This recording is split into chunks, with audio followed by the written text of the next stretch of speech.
So I was traveling with my disciples through Samaria, traveling in a small group of folks, not carrying too much with us. We were traveling through a part of the country where Jacob used to live, and there was a well that used to be on his property. They called it Jacob's Well.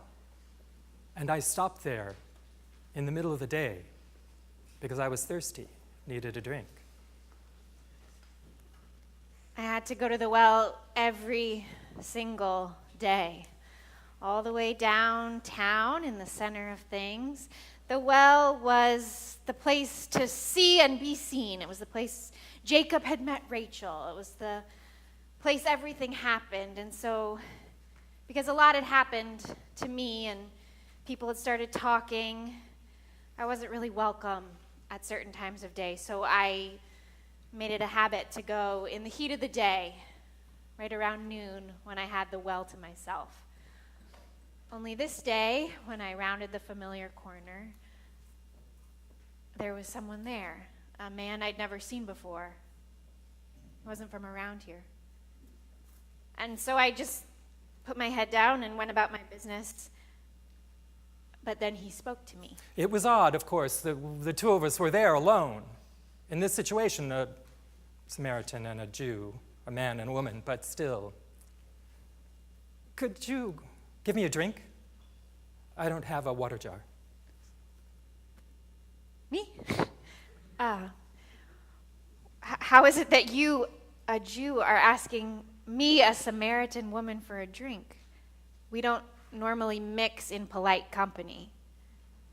True enough. But if you knew who you were talking to, you might ask me for a drink of living water. Living water? Sir, you don't have a bucket, and this is a deep well. Where are you going to get that living water?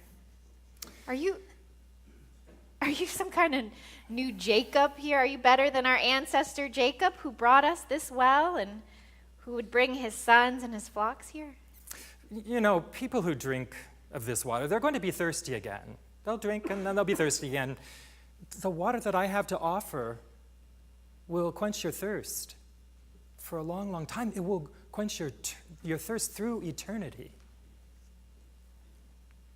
Give me this water so that I don't have to be thirsty anymore, so I don't have to keep coming back here. So I said a few things to her. I told her some things that I knew about her, things that I could see, some things that might be difficult or challenging. He started telling me things about my life, things that no one knows, things he couldn't have known unless he was some kind of prophet.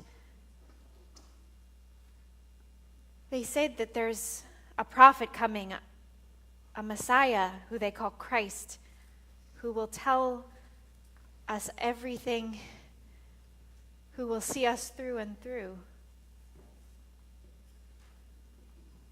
I think you know who you're talking to.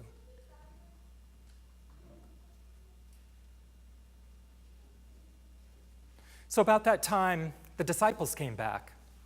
They were probably surprised to see the two of us there at the well.